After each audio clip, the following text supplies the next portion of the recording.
Hello, welcome to Northern Apex Podcast, where we interview those in Canadian motorsport, whether it be driver, engineer, photographer, anyone. We want to talk to you. Today we have an exciting guest, good friend of mine, Braeden Palmer.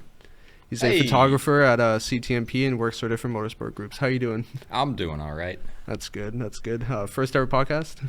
First ever podcast. First ever podcast. Yeah. So it started off strong, I guess. Yeah, let's go for it. So what's kind of like been your development through working in motorsport as a media like individual, like doing what it's be social media, videography, photography? Like what's kind of been your development type thing in that aspect? So one of the first events I ever did, a friend of mine brought me out to a CSCS event a long time ago, and I fell in love with it immediately. I was like, because I've always loved motorsports. I've always kind of been around cameras, done camera stuff. And the second I got out there and kind of joined the two together, that's when the realization happened where I was like, oh, this is what I want. This is what I need to do. This is where I want to be, right? So from there, it just kind of snowballed, going to as many events as possible. And then, as you know, a few years back, I went down the grid of everyone on the NASCAR list and just kind of harassed everyone until I landed a contract, right? So, and now me and you both work for Larry Jackson Racing with Larry Jackson, Daryl Timmers, and Matthew Scannell. Matthew Scannell sometimes. Yeah. Sometimes. So how have you enjoyed being able to go from like, not that CSCS is minuscule, but in comparison, like how's it grassroots been, to bigger events. Yeah, exactly. How's it felt going from that to NASCAR in like a shorter time? Like this was over 10 years, just like the past like 5-6 years type thing. So No, technically it was over 10 years. Oh, it was over 10 years. Because I started, I think my first CSCS event was 2015. Oh, okay, wow. And then I took a massive break through COVID, didn't even pick up a camera forever. And then 2023, I think, is when I picked up a camera again for the first time in a long time. Nice. So it has been a long time. What was the question? No, I was saying like, how does it feel to go from like just going right, from right. CSCS to working for a NASCAR team? It's an unbelievable difference.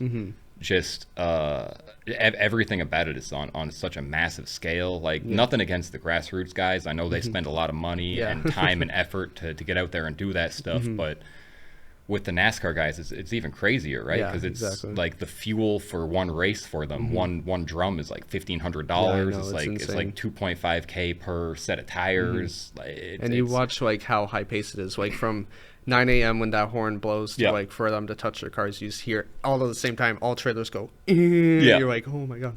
And like the amount of time it takes for the team to get like both cars out of the top of the trailer, get them down, get them over the tents, get tents over the cars, get the tools out, everything on. It's like within like 30 minutes, the cars everything's out, and we're like, what? No. Well, sometimes it's like. They start at like 9 a.m. And you're sitting there and you're doing behind the scenes photo, or sometimes I'm doing photo and video, and you've seen it. I'm just back and forth, headless chicken, constantly like photo, video. And next thing you know, it's 1 p.m. and you're like, where'd the day go? Yeah, exactly. So like it's great, but it's also unbelievably overwhelming at times. Yeah, 100%. Especially if like this past event, not that it was like recent, but like Victoria Day weekend this past May. Was the team had transmission issues on the Daryl Friday. Daryl had to have his engine swapped out on the Friday. And then Larry during the first practice had vibrations and they realized it was a transmission problem and they had to swap out the transmission before the next practice session, which is an unbelievable feat. Because that's like what, 4 hours maybe to swap an entire transmission. I remember I was walking by the Friday night after doing track walk with Michael, and I was walking through pits and I just see them like holding the drive shaft cars up, and I'm like, oh no. No, it's just it's cool to be working with a team that's able to kind of work so high paced and be able to kind of be a part of that and help out and be like oh wow, and being able to shoot all that, because it does get repetitive shooting in the paddock because there's only so much you can kind of shoot, but they're always, especially with stuff within a team that's working on 2 different cars at the same time and being like kind of a full flow, you can kind of always catch like something random, like I have a photo of Larry with a wrench in his mouth type thing. So it's just stuff like that you could always kind of, there's that, okay, cool, and you might just be standing there, but like it's just looking for moments, right? So, like the video clip of Matt's dad, Howie, inside of the engine bay. He's like unscrewing the I don't even know what part of it was, but he's unscrewing something on it to get to the restrictor plate for the, what do you call it? Scrutineering, right? So it's it's a wild time. Yeah, I no love it. doubt. I love it. Yeah, and it's that's one thing I like about shooting NASCAR, especially in the paddock, is that you can kind of like remember moments when taking photos. Like I remember I have a photo of Howie and Larry up at like the top of the truck, like taking the cars off onto Yep. the ramp and bringing them down. I remember when Howie was putting one of the like chocks on so the car doesn't go flying off the truck. Yeah, I remember, wouldn't be good. Yeah, I remember him saying, every time I do this, it's always so sketchy. This is I hate this part. And I remember hearing that. It's just funny how like Howie, who's been doing this for a long time, stuff like that still kind of is like for him. Yeah. Well, I mean, yeah, Howie's dad was involved with NASCAR Canada before it was NASCAR Canada, before it was even CASCAR, right? Exactly. And then Howie was involved with CASCAR and NASCAR, and now the third generation of Scannell Howie is Senior, racing. Howie Junior, and Matthew. Yeah. Which he's also a good guy. It's A great guy. I remember I seen amazing driver. Yeah, I remember I seen some photos of him back when he first raced at Toronto Indy with NASCAR, and how when he was like 17 or something like that. It's insane how long. I think he was like 17, 18 when he won NASCAR Canada Driver of the Year. Yeah, rookie of the year. Rookie of the year. It's like like 17 or something like that. It's like wow. Yeah, that's an amazing feat to have under your belt. It's been awesome to work for guys like Matthew, Daryl, Larry, all great guys. Very different emotion levels. Like as we know, Matt is kind of every time you look at Matt, he just looks very kind of just monotone, not very like expressionary. Sometimes when he's in the zone, he looks a little angry, and you're like, can I approach him right now? And then you have Daryl, who's just he looks always happy. Yeah. And then Larry's just kind of just in the middle. Larry's mellow. Yeah. Daryl's always up here, really happy, and then Matt just looks down here. Matt could be up here, but he'll look like he's down here. Yeah, exactly. But yeah, no, it's been a really fun time. Like even though we only did the 2 races last season, and so far just one this season, and hopefully Cal Bogey next month. Yep. Which should be fun. That'll be both our first times there. Very interesting. Yeah, stay at a hotel in Ottawa, which he just figured out was in Ottawa. Kind of have to. Yeah. But yeah, no. Have you ever been to Cal Bogey? I don't think. I've been to Calabogie once. It was for CSCS a long time ago, but I don't remember anything about it. And they've also like repaved it. And all exactly. That, right? Everything's so different, so we'll go there and we'll figure it out as we get. Yeah, Cal Bogey I think will be just a bit chaotic, just with the new grip and with the new tire compounds, which I've heard is not a very popular one. No, they degrade a lot faster. Yeah, they degrade after like 2 laps. They fall off, and that's probably why we had so many cautions. That's also probably what allowed Daryl to do what he did go from at the last race. P25 to P7 within that entire race. It's amazing, like, wow. Amazing, yeah. Mind you, half that race was under a safety car, but hey, we'll take our wins. And to be fair, a lot of those positions for Daryl were made up. Remember that big incident, turn 10? When I think it was like 5 cars. Yeah, it was something like that. I think it was like not Ranger, but someone else. I think it was the 98, and then like a few other cars got involved, and it's like wow. Yeah, it was all in the restart too, right? And Daryl made up a lot of positions right then. I remember I was at. It helps when the competition's gone. Yeah. I was under the bridge on the front straight, and I rember seeing all the cars go by as I'm shooting, and I'm like, oh, there's Daryl. Oh, he's in the top 10. Oh, no way. Yeah, I know. I was like, I hear you kept going by after like yellows, and I'm like, oh, he's in P10. Oh, he's in P8. Yeah. Oh, he's in P7. And then it's like, oh, wow, okay. But yeah, no, to finish P7 after that was awesome for Daryl. Sucks for Larry. I don't even know what happened to his car. I don't know. I just saw that his hood was like kind of cockeyed at some point. I'm like, that's not great. Yeah, him and a few other drivers. I think Connor Bell. Oh, Connor. Yeah, Connor and a few other drivers had like that hood pop-up incident, which is why they had it removed. Same thing with Larry, but then he also had an overheating issue. I remember I was on top of the bridge and I looked down and saw him pulling the pits, and the team ripped the hood off, and there was guys underneath, and I'm like, oh no, what happened to Larry?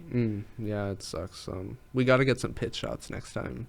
I didn't know that. We should have asked a strategy because we did not know. Yeah. I'm thinking a good idea for that is if we can get like another action cam or something. Maybe I can just give them that action cam. Props. Maybe I can just give them that action cam though, and just hand it off to someone on the team that can mildly use a camera, or and just isn't like too important. Get some meta pit stop. glasses or something like that. Yeah, so something. Just attach it to someone. Yeah, Be exactly. like, here you go. Press this button. Get me some footage. Yeah, like get a GoPro or something like that. Yeah. You want to go through your? This is not all of your collections. This is not the entire collection, but this is what do we have? Kind of the daily driver for motorsports. So this guy and that guy over there are Canon R6 Mark IIs. Really, really, really amazing hybrid cameras. In terms of photo and video, they're both capable of whatever you need them to do. Just simply put. This little guy here is a Canon EOS RP. I am actually selling that, so if won't you be around purchase. for long. If you want to purchase. And then oh yeah, and this is the DJI Action 4. Nothing crazy, just a quick little action cam. Helps get things along. So as some of you may know or may not know, the R6s are RF bodies, so each of them have the RF to EF attachments to attach the two lenses on them today. This is the EF 70-200 f4 L series. That is the 24-105 f4 L series. And then right here, we've got one of my favorite new additions, which is an older 16-35 2.8, which is a very fun lens to use. That probably sounded like not English to a lot of yes, people, but yes, yeah. very good cameras. A lot of money. Yeah, scary amounts of money right here. That's not even like the full get up either.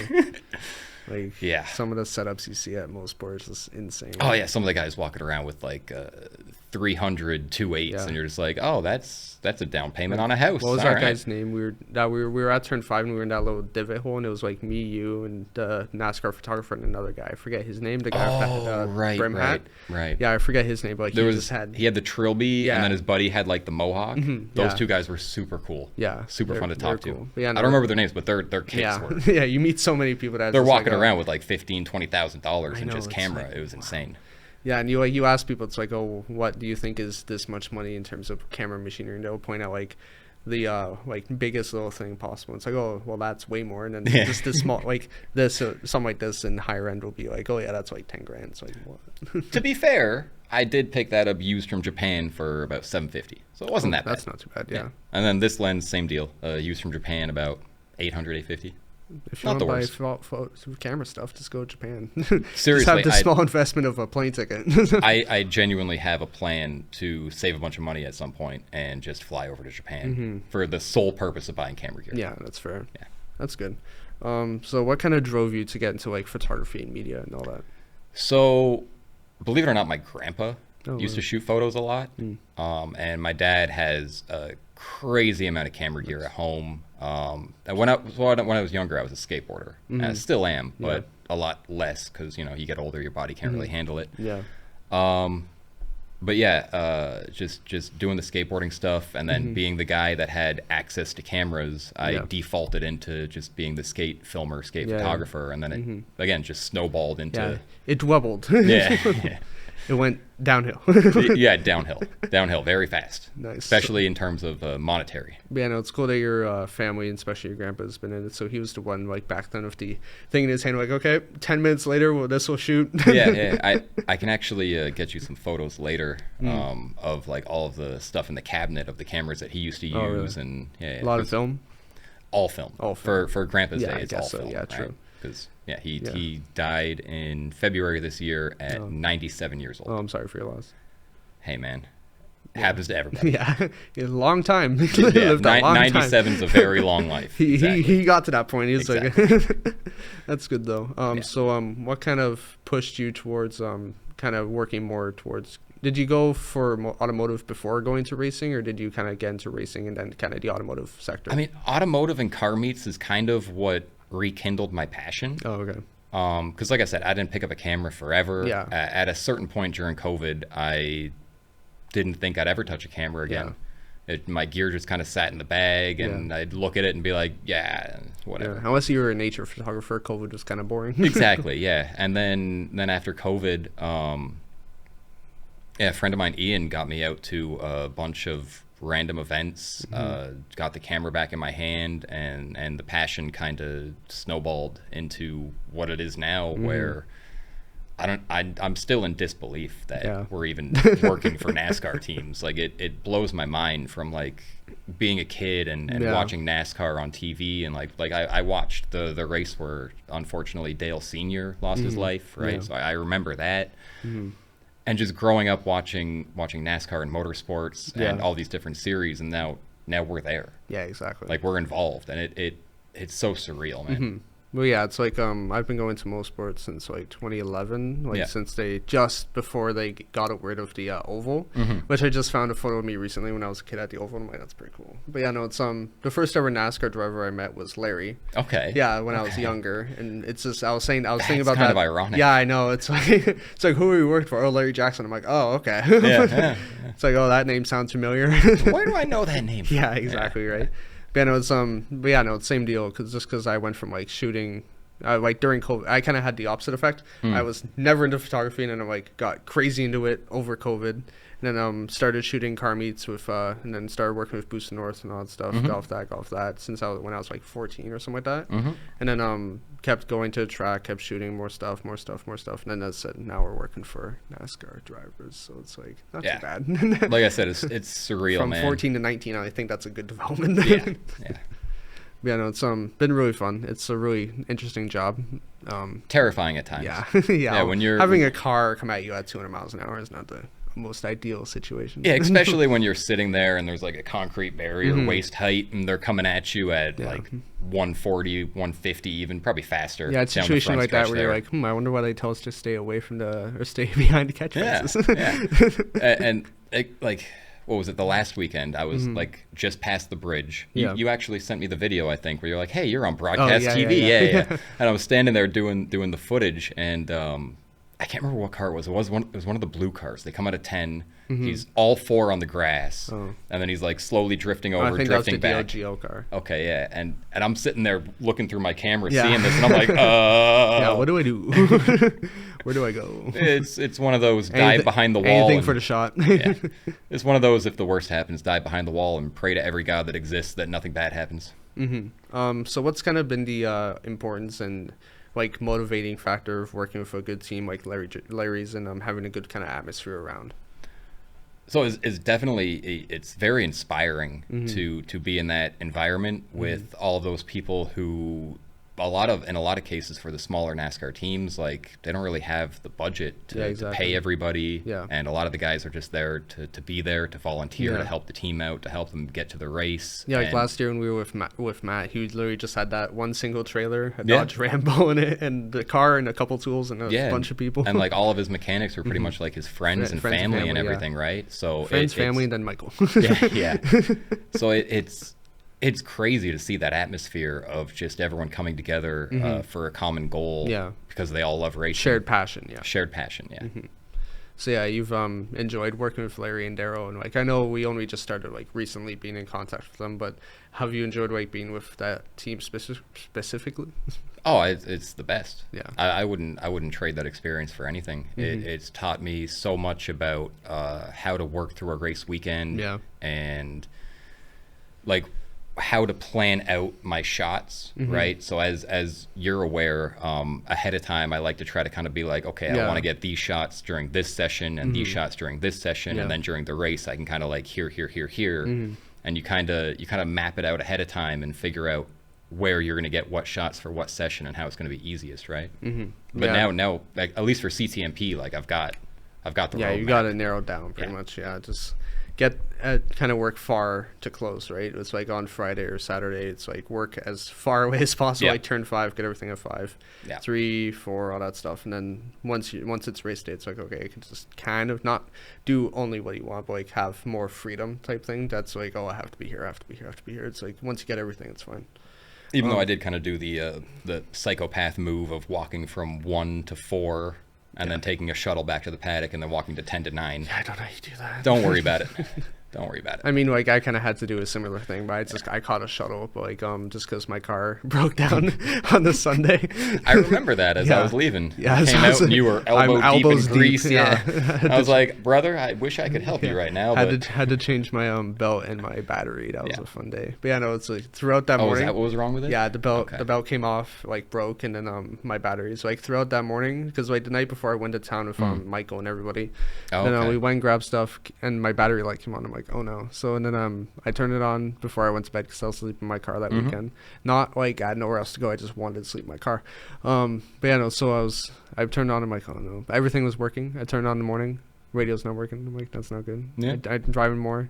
AC stops working. It's not good. And I'm like, power windows don't work. And then at some point the car just didn't start. And I'm like, Yeah, once the power starts cutting off for certain systems, you're like, It was kind of just on life support at that point. And then I'm up by the media building. It just goes, and I'm like, Yeah. Well, hey, on the plus side, at least it broke down at the media park. Yeah, nowhere else. Yeah, if it broke down anywhere else, I think it would have been like It would have been a bit rough to push it around. Yeah, especially on those support roads. Yeah, no, it was just good that like once I got up there, everyone was pretty much gone, so I just had kind of freedom. And shout out to the guys at the mechanics place up at CTMP. They lent me some tools at the time. Oh, did they? Well, yeah, because all my tools are at work, right? Right, so, yeah. right. So I was kind of like out of luck in that aspect of like I was walking up to the shed and I'm like, hey guys, gonna borrow like some tools, and they're like, yeah, here, and I'm like, oh, thanks. You should have stopped by the team and been like, hey, who? See, I was thinking that, but like Daryl just got top 10, and I'm like, I'm not gonna interrupt that. They're busy. I mean, just grab one of the mechanics, be like, hey, I need your help. Could you give me some stuff? Let's go from working on a NASCAR to working on a VW. I'm working on my GTI. I'm working on my absolute race car. Definitely a faster race car. Come work on a real car. Come work on my car that works sometimes. Yeah, exactly. So what's kind of been your development from when you first started? I know you've said CSCS, but what's kind of been like the steps from CSCS to NASCAR that you've kind of worked through? CSCS to NASCAR, or through your motorsport experience in general. That kind of is what it was. I remember the first race I did in a long time after CSCS was Chevrolet Grand Prix 2024. Yeah, I think that's when we camped together. Yes. Turn 3 with infield sucks, outfield sucks happening all night. Yeah. That was a good time. And the guy that came up and offered us drugs and moonshine. That was a funny The moonshine time. Was good. Oh, you had some. Oh yeah, that was so good. I remember that guy walked up. He's like, "Do you want moonshine?" I'm like, "I need to do stuff tomorrow." He's like, "Do you want mushrooms?" I'm like, "That's even worse." He didn't offer me mushrooms. He just offered me moonshine. And he offered me moonshine, then mushrooms, then acid. And I'm like, "This is getting progressively worse." MMA. Yeah, no. Honestly, that was pretty good. Like he said, it tasted like apple pie, and that tasted like a slice of apple pie. I was like, wow, that's handy. There you go. Yeah. The only downside is that it's made of Everclear, so it's like next morning it's just like. You're not feeling too good. Yeah, I know. That's why I turned that down. Yeah, that's fair. But yeah, once I was on, I wasn't even like in the fun areas, right? I was just a spectator with a camera. Yeah, exactly. But I probably put in more steps that weekend than I have on any of the weekends we've actually worked. And CTMP is so photographer friendly, especially if like you sometimes. Sometimes depending on where you are at. Yeah. Yeah, no, like if even just like being beyond the fences, like if you don't have a pass, you could still get some decent photos as you can. Yeah. You can still even with the 70 to 200, you can still shoot through the photo holes at most of the places as long as you can get close to the fence. Yeah. And you can even use the photo holes. So this is a lot of fun. I've seen someone do this, and I don't know who it was, but I'm definitely copying you. Sorry. But they used the photo hole as a frame. Oh yeah. And I was like, ooh, I like that. That's pretty cool. I like that.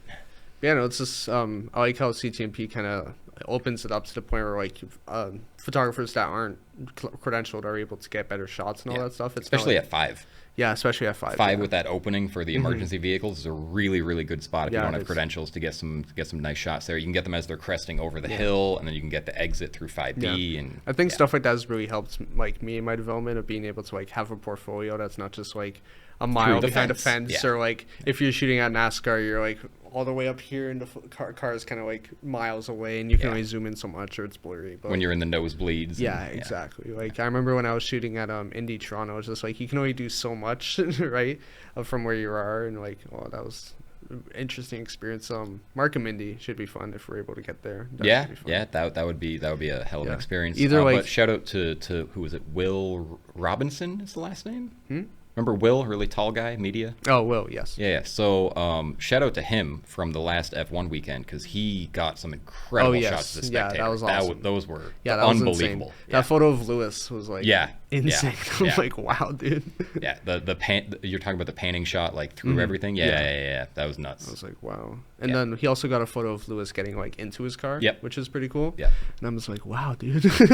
Like as a spectator, that's insane. I don't know what lens he had or what Will his is setup just like was, Will's inhuman in that aspect. Like Will, he's got a special one of one camera. I swear, he's insane, man. And that guy never takes off that beanie. It could be 100 degrees outside. I always tell him that whenever I see him, like I don't know how you always wear beanies. Yeah, long hair and beanie. Yeah, he always is just like, my hair's messed up. I'm like, dude, you have to be boiling. Yeah, well, I mean, the last weekend it was so hot. The UV index was so high that I just kept my my AR Racing Rexy sweater on the whole time, my white sweater, because I was like, I would rather suffer through today than suffer through a week of painful Yeah, showers. painful showers. That's Yeah. why I'm happy to be indigenous. I just kind of, I get more brown than red. I'm Sometimes Irish. I do turn red. I'm not lucky in Yeah. that sense. Yeah, I'm like Irish native. So yeah, Yeah. sometimes I burn like here, I'll burn, but like here it's just not too bad. Oh, I turned into a tomato. Yeah, I know. I remember. I forgot what weekend it was, but you like turned red. Yeah. And it's like wow. Yeah, probably IMSA weekend. Yeah, I think so. Yeah. Yeah. So what's kind of like your 2026 plans and like side endeavors that you're doing right now for work? So 2026 plans are mostly, I think the next one coming up is Calabogie, Yep. and then we're gonna do 100% Labor Day. The Indy's in the air right now. We Yeah. got to figure out where the drivers all qualify Yeah. and who's going to actually be involved with the race before we can try to figure out Yeah. if we can get in. And then beyond that, shout out to Biltmore downtown Oshawa. I do a lot of shooting there. Diana has been a longtime friend, and I love going down there and getting their live events Yeah. and doing all that stuff. That has also turned into a lot of fun for me. I never thought that like concert photography would really be a thing that I enjoyed, but yeah, Nice. it actually turned into being really fun and a really like creative, like more creative expression. Yeah. That I can take some of those ideas even and turn them into like motorsports too. And Yeah. it's like, oh, I like how there's kind of a Correlation, translation between yeah. the two, but they're very different things. It's, Yeah, it's exactly. interesting. I like it. 100%. But yeah, no. So what's kind of like one event that you have like as like possible events to do? Like what's the one that you're kind of most hopeful for type thing? Oh, definitely the Indy. Indy? 100%. Nice. Yeah. That's going to be a crazy weekend. First time in Markham. Yeah.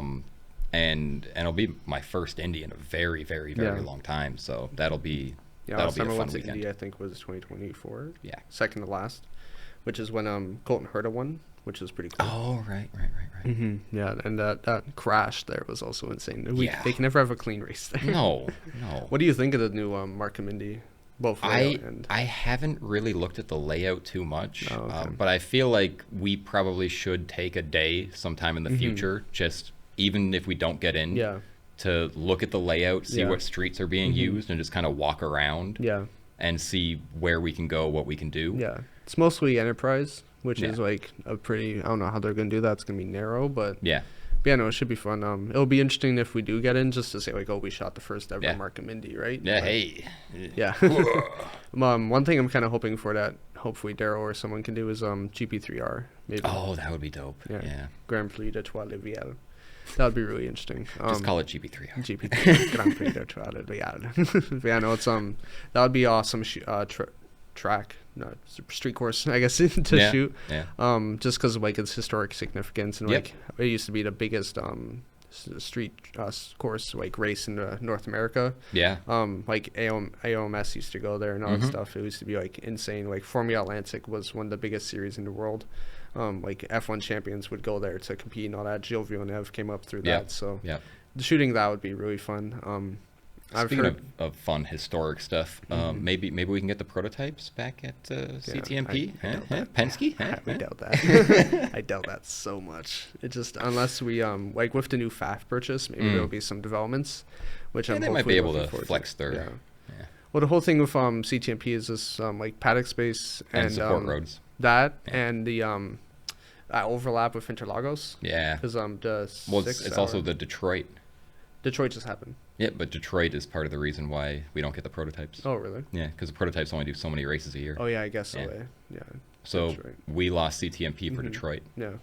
Which is funny because FAF has gone 2 podiums at Detroit, so Yeah. it's like Probably some mixed feelings there. I don't know. It's not a bad track. It's not a great track either. It's like very it's like the Monaco of If IMSA. I was gonna rank the two, I'd put CTMP. Oh yeah, above 100%. Detroit. Yeah, 100%. I put CTMP so much higher. A little than bit of that. personal bias there. Oh but yeah, no, yeah. I love CTMP though. It's probably Great track. one of the best tracks in the world. Like one of the greatest places The for racing. elevation changes, the way the corners flow into each other, and keep the drivers constantly on their toes. Yeah. It is an incredibly technical track, and to get a fast time around that in any car takes a tremendous amount of skill. Yeah, exactly. Like I like how you're able to develop as a driver in the entire facility. Like I started in karting at the karting center, and then Yep, I then you go to did car DDT. stuff at DDT. Yep. Yeah, I'm yet to drive to a Grand Prix track. We'll get you there. Yeah, hopefully this season or next, probably next season. Most likely, I'll do some probably SBC stuff. You're gonna hire me as your media. Oh yeah, for Of sure. course, of Yeah, course. with a pay of $0.00. Oh, okay. Just get me a Red Bull. Yeah. Just buy me a case of peach Red Bull. This covers Yeah. the whole weekend. I'll get you the big can. Okay? I'm gonna need a whole case. At Yeah. least. right. Okay, so what kind of made you want to continue in motorsport as a photographer? Like, I know you got into it from CSCS and moving on, but like, what kind of kept you going through it, type thing? Just my love for motorsports, man. I've always watched motorsports throughout my life. Like I said, I started watching NASCAR as a kid because my dad really liked watching the NASCAR series, the American NASCAR series. Yeah. And then USA.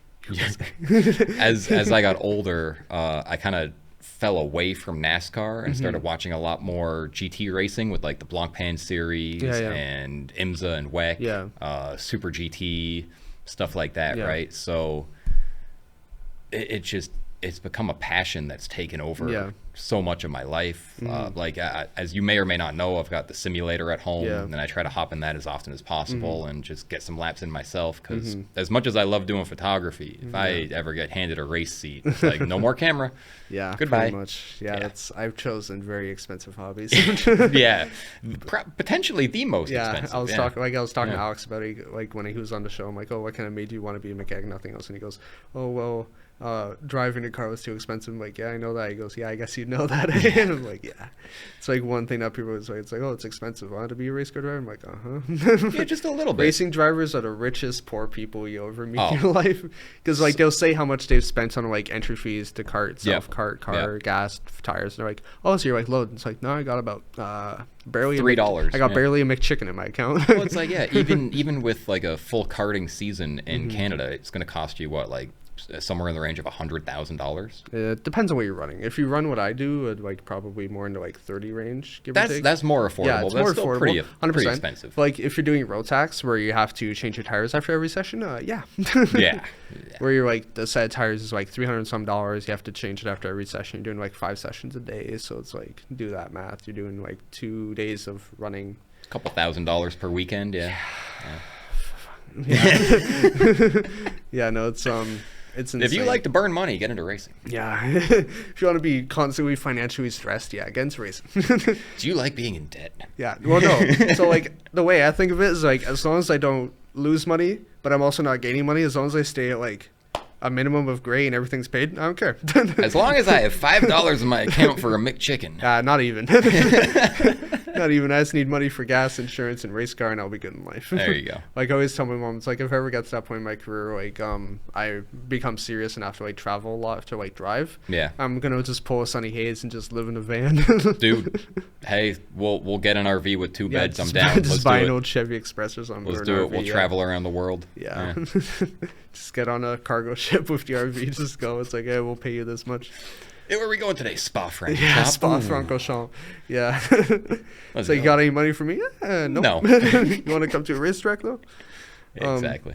So what's kind of like your motorsports media dream, and where do you kind of see yourself in 5 years? The dream would be to land a job with an IMSA team and just follow them around the world for as long as I possibly can.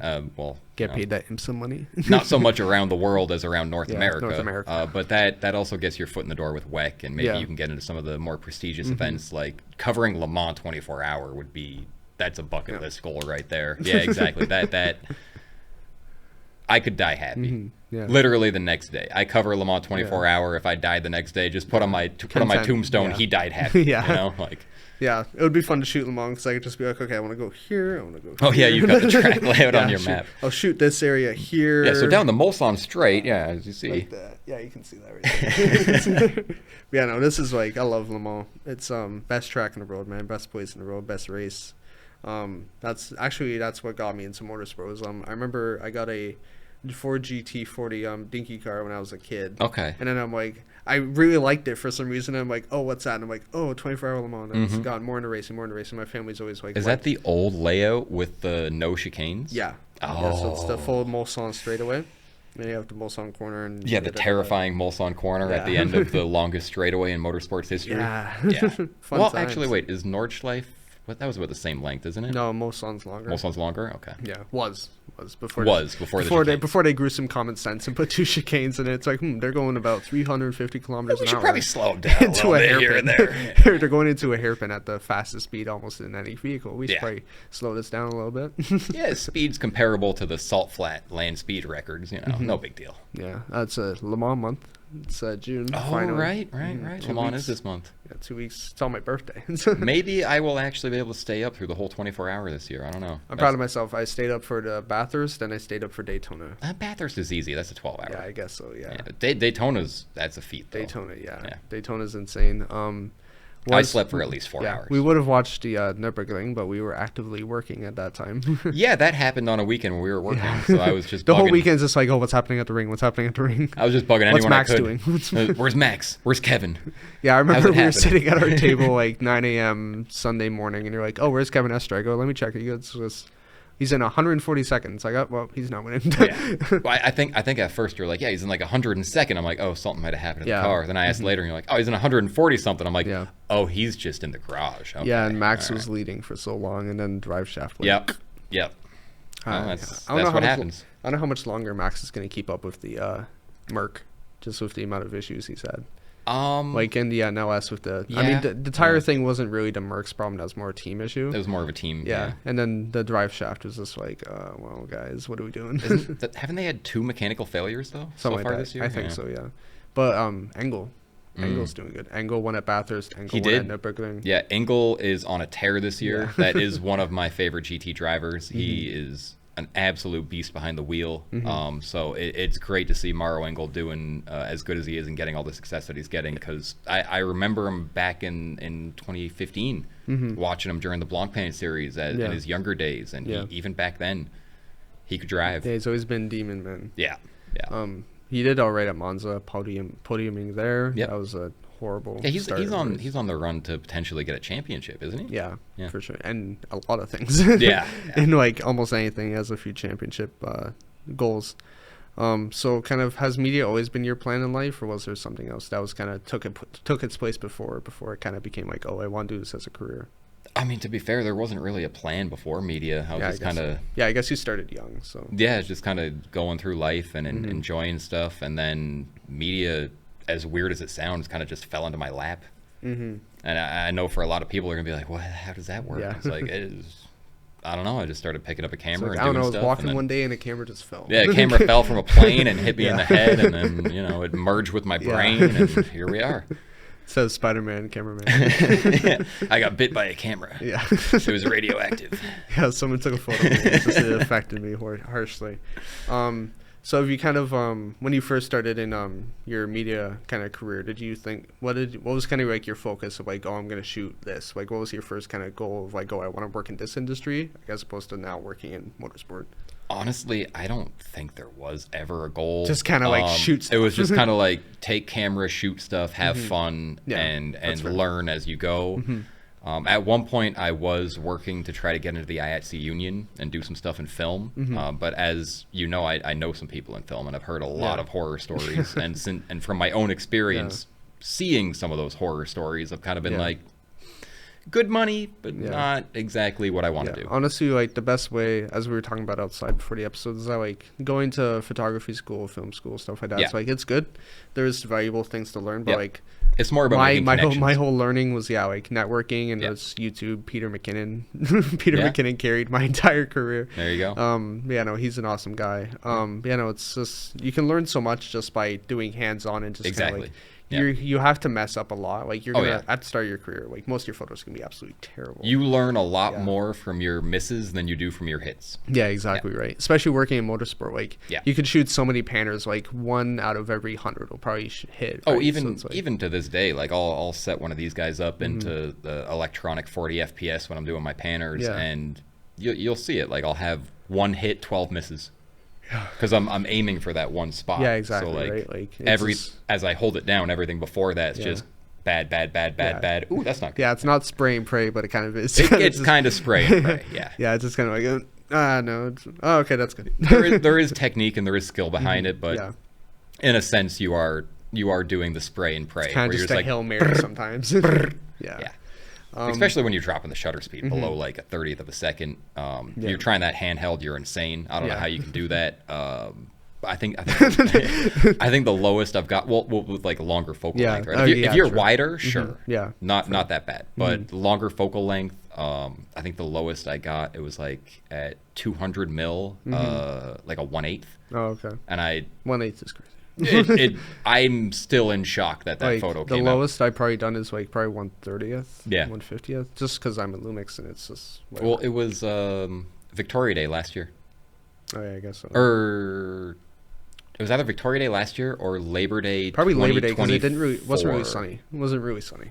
Yeah, I was in field Mm-hmm. 2, and I remember doing some panners and just Yeah. like slowly dropping the shutter speed Yeah. until I got to 1/8, and then none of the shots turned out but one. Oh, okay. And the second I saw that one, I was like, "Holy crap, I got one!" Yeah, Yeah, that's the good thing about like after edit. Like I remember over the past Victoria Day weekend, I took like a few thousand worth of photos, and Oh, I yeah. selected them, went down to like 1,049 for editing, and then it's like after that, so I go, do I really feel like editing all this? And it's like as long as I get all NASCAR stuff done, yeah.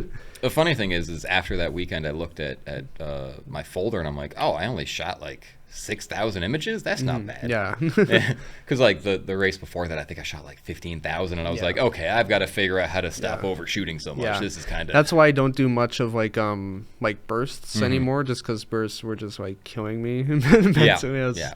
Like I tried to just kind of do singles. Like I'll do shutter sometimes, but now I've kind of learned with Lumix has a good kind of like single focus shot. Yeah. Like especially if you're doing like Whip pans. yeah, whip pans, it's good. And like even just doing like single like shots with them, like the front straight and that like single shot of the car turning in type thing. So Yeah. Lumix is pretty good for that. That's why I'm like dedicated to that brand. Like I've gone from Canons and Lumix has treated me well so far. So yeah, it's been pretty good. But yeah, no, it's another thing with most boarders. There's so many different type of photos you can Oh take. yeah, Like you could do anything you want. like there. turn 5, you could spend a whole day there. Type You could. thing, right? You actually could. You could spend a whole day at turn 5, and none of the photos could look the same. Yeah, exactly. Oh, what's his name again? Release the shutter. Richard. Thank you. So Richard actually inspired me with some of his shots of the LMP3s at CTMP to Yeah. do tilted panning shots, and I'm in love now. Like Yeah, you tilt the okay. camera, and instead of going into like full vertical, Yeah. you kind of go in between Oh, okay. and get the panning shot like that. yeah. I love it now. I'm in love with that type of panning shot. Yeah. I think all of my panning shots from this last NASCAR weekend were tilted like that. Nice. I Yeah. think there was a couple that weren't, but the second I got it down and got it how I liked it, I was like, "Oh, I love this. Yeah. This is amazing." Richard is awesome. He's always very helpful. He's helped me a Incredibly lot. talented. Oh yeah. Everybody, there's so all many of people them, there. all that's of them, just all of them. Yeah. Like Alex, that's there. He's always Yep. awesome. Like his stuff. I remember he was the first ever photographer I followed. That I'm like, yo, I want to be like this guy. Yeah, and like Bree, super friendly, Bree's super down awesome. to earth. Yeah, Yep. Bree's cool. Everyone, all All the of them. photographers on most sport are honestly really nice. Like Yep. no one's got an ego. Everyone's like always trying. Yeah, to they're all willing to always help, willing to and, help, and yeah. tell you how they're getting a shot or what kind of shot they're Yeah. after, and I love that atmosphere because Yeah. there's like no, what do you call it, like closed doors. Yeah, You know exactly. what I mean? Like, there's everyone's no very gatekeeping. open. Yeah, Yeah, exactly. which is rare in photography. Yeah, especially in motorsport. Well, just in photography in general. Yeah. Usually, there's a lot of people that they're very gatekeepy, and they don't want to explain how they do stuff because they're like afraid or something. Yeah. I don't know, but it's They think they're gonna take you're gonna take their fire or something like that. yeah, but it's wild to me to see these guys that have been involved in this Yeah. for 20, 30 years to be like, hey, like here's Yeah. a tip, here's a pointer, and you're like, man, thank you so much. Yeah, because you just want to see it grow, right? Like Yeah. you want to see other people emerge. It's like Yeah. everyone wants the same goal. Everyone wants to do well, so why not? I mean, make it we're better? all in this together. Yeah, exactly. We might technically be competitors in a sense. but Yeah, but we're all like, in this we're together. all like, yeah, we're all tired. We're all hot. yeah, we're all We're all in hungry. the same circumstance of Yeah. I want to be here, but don't at the same time. Exactly. I love doing this, but could the sun go away for like Yeah. 3 laps? I know, please? especially for just like having to lower your shutter speed, and it's just like everything's so bright. It's like my God. Oh, maybe the sun could go away. I Yeah. could take the VND off. Yeah, exactly right. So we're gonna do our segment 3, lightning round. Oh, we're doing lightning. Yeah. We already got through segment 2. Yeah, we'll do this, but like it's just we don't have to be quick. It's just we kind of talk about it and we can Okay. expand on it as All we good, have all been good, all doing good. type thing. What's your favorite racetrack in the world? Favorite racetrack in the world. Mm-hmm. For driving, I'm going to have to say Spa. Mm-hmm. I love that track. I've got some relatively competitive times at Mm-hmm. that track in WEC prototypes. So what are they called now? The hypercars, Hypercar, LMDH yeah. or whatever it is LMDH, these yeah. days. Yeah. So I've got some relatively competitive times in that and LMU. Mm-hmm. And then in like ACC and LMU as well, I've got some relatively competitive GT times too. So like I love that track. It's so fun to drive. Yeah. is very challenging, especially with a GT car. Like all of your time is basically lost or gained in Eau Rouge, Pouin, and what is it, Stavelot 2? Yeah, something like that. Yeah. And Blanchiment. You nail those corners, and your high speed is going to be as fast as possible, and your lap time is going to be as fast as possible. Exactly. So, and they're all of them have their own challenges. I mean, Blanchiment's probably the easiest out of the bunch, right? Because you just kind of drift out wide and then whew. Yeah. But you miss that, or you touch that inside curb, you're not going to have a very good time. That's fair. Yeah. What's your kind of favorite track, like, in general? In general, either Circuit de la Sarthe, and for people who are unfamiliar, that is Le Mans, or the Nürburgring Nordschleife. Yeah. Just because It's classic. it not only is it a classic, it is an untamed beast of a racetrack. You can never master it. No, there is no. I feel like the closest person in the modern era to even come within speaking range of saying that he's mastered it is probably Kevin Estre. Yeah, Kevin Estre, Misha. Also. Oh, Misha, yeah. Misha's awesome. Misha's crazy. Spends a lot of time with that track. Misha, Steve Brown, those guys. That just like every day, all life, like they're just ring. Jimmy Broadbent. Jimmy. Yeah, I love Jimmy. Good old Jimmer. I love Jimmy. But yeah, no. What kind of entices you towards tracks like those, like Spa and Nürburgring? Like, even though they're widely known, but like, what's kind of things that kind of point you towards them specifically? Probably just the technical ability needed to master a track like that. Because there are some, like Silverstone, for example. Yeah. It can be technical, but it's a pretty easy track, exactly. Right? Like, what's the hardest part of that whole track? Maggots and Beckett's? Yeah. Exactly. Or I don't remember the name of the corner, but where Max and Lewis had their little squabble during the championship battle. I forgot the name of that. Yeah. Those are probably the two most technical corners on the whole track, and they're one after another. Yeah, exactly. Right. Yeah, no, that's awesome. It is good to look for technicality. Like, for me, my best times have always been at Road Atlanta. Okay, which is I love Road Atlanta. Yeah, that sector 1 is so technical. Yeah, it's so fun too. Like, just that, like, going through those corners, like having that kind of like bumpiness, kind of like Sebring. Yeah, Sebring's not too bad. Not the biggest fan, but just after doing Sebring at a charity event and doing Road Atlanta at home, I've always found Road Atlanta a bit better. I've also got a few podiums at Road Atlanta, so there you go. There's also a bit of bias there. Oh. Honorable mention, Bathurst, of course. Bathurst, yeah, you can't go wrong. Absolutely terrifying track. I find Bathurst is like you can make less mistakes than Nürburgring. Yes and no. It's a bit more punishing when you're going over the mountain, right? Like you mess up on. I don't know all the names of all these corners, but when it like you level out and there's that. Remember that Aston Martin did like a grind across the wall. Like there's that section right there. You mess that up and. Your car's done. Yeah, because like Bathurst is one of the few places that still uses concrete walls. Directly beside, like there's no runoff at all. It's just racetrack, concrete wall. Yeah. There's a track like that. And Bathurst is one of those that's just like untamed. Untamed, yeah. Laguna Seca is another one. Oh, Laguna's fun. Brady was saying that it's difficult because there's like no runoff. It's just like there's racetrack and then there's gravel, wall, and it's just like nowhere to go. It's just, but tracks like that's always fun because like you can kind of challenge yourself. You can't just like there's tracks where you can kind of just turn your brain off, right? So exactly. Like, there's brain off, just drive tracks, and then there's you feel like you've been awake for 36 hours after 30 minutes of driving tracks, right?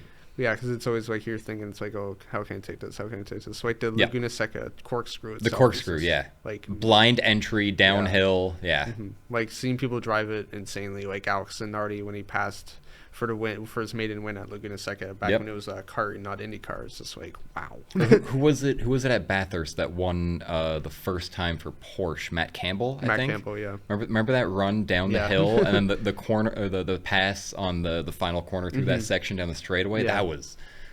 It's like the announcer said, there was just enough room for a Porsche and he took it. Exactly. Crazy. I always liked Matt Campbell just because he used to be a FAF guy. Back when FAF was still a Porsche factory team. True. We're now Lamborghini. FAF, maybe go back to the roots. Hey, well, we got a podium with the new Lamborghini program. True. Like, the McLaren for a year. Yeah, the McLaren was not great. It was not great. Funny story about that. I still have a T-shirt of that. Oh yeah, I've got the back in plaid. Yeah, I've got the Porsche shirt, obviously from back in the day. I have the McLaren one. I have the Lamborghini one. I have to get. I don't know if they were using a new one because of the new car, but last year the Huracan was cool. I like the new one. I forget what that Lamborghini is called, the Revante or something like that. Yeah, I don't know, but that blue is pretty nice. The blue is nice. Yeah. I will take that. The livery is quite nice. So what's your favorite race series overall? Favorite race series overall. See, this is a tough one. There's so many great race series out there. But even though they don't do English commentary anymore, I'm probably going to have to go with Super GT, man. Oh, Super GT. Those guys drive the absolute wheels off that car. Oh, yeah, no doubt. But yeah, no, it's, I remember Max doing a session with the Super GTs. Right, the new Nissan, insane. Yeah, stalled it twice and then beat the guy's lap record. So who's your motorsports hero overall? All-time motorsports hero, Niki Lauda. Niki Lauda? No question. Nice. Guy's been around for so long. He helped build that Mercedes team up from nothing. The Rat. The Rat. But, yeah, without him, Formula One wouldn't be what it is today. And in my opinion, he helped build that series more than a lot of other people involved in it, yeah. Both like driving and safety. Yeah, both with driving, safety, and behind the scenes building teams and stuff, yeah. What's your favorite spot to shoot at CTMP? Favorite spot to shoot CTMP? Either 10. 10's a lot of fun. You can get a lot of variety at 10. Yeah. 1 is also a lot of fun. But like we were saying, 5 has, you could spend all day at 5 and get something different for every shot. So probably between those 3, it's a even tie. Fair. Best event shot so far? Best or favorite? Either or. Okay. So my favorite event that I've done so far was actually probably this last weekend. Yeah, it was fun. That was probably the most fun I've had. Even though it was hot, it was stressful. I was, again, headless chicken video photo all day. But now that I've kind of figured it out better, and Larry's got the new big trailer that I can kind of stash some stuff in without being in their way too much, it makes life easier. For sure. GT or prototype? Prototype all day. Yeah, for sure. Yeah. Do you prefer working more at tracks or like car culture? Oh, tracks all day. Tracks all day. All day. Yeah, you can't beat it. Yeah, you can't beat the smell of burnt rubber and motor oil in the morning. Exactly. Who do you want to win 2026 Formula One World Drivers' Championship? Kimi Antonelli. Give that kid a championship. Yeah, he deserves it. Yeah. First 4 main wins is back to back. Yeah. Electric or gas cars? Oh, gas. Gas, yeah. Burn all the electric cars. But they do it on their own. True. Most memorable moment of your career so far? Most memorable moment? Probably the handful of times I felt like I was about to die. Oh, fun. Yeah. Just, car goes off. Remember we were talking earlier about that turn 3 incident where one of the cars went off, and I noticed through the viewfinder that his wheels are still turned towards me, and I'm like, you don't have control of that. Yeah, I know. Yeah. Okay, so, well, that's been great. And that's been Braeden Palmer. Thank you for coming on. Hope you enjoyed coming onto the podcast. Yeah, it's been great. Your first ever podcast. Hopefully the standard is high. But yeah, no, so that's been Braeden. Thank you for tuning in. Follow DCSA Media Hub Riot Radio on Instagram. Follow a Northern Apex Podcast on Instagram. Greater Toronto Productions, Palmer Media on Instagram. And yeah, anything you want to add, or that's it?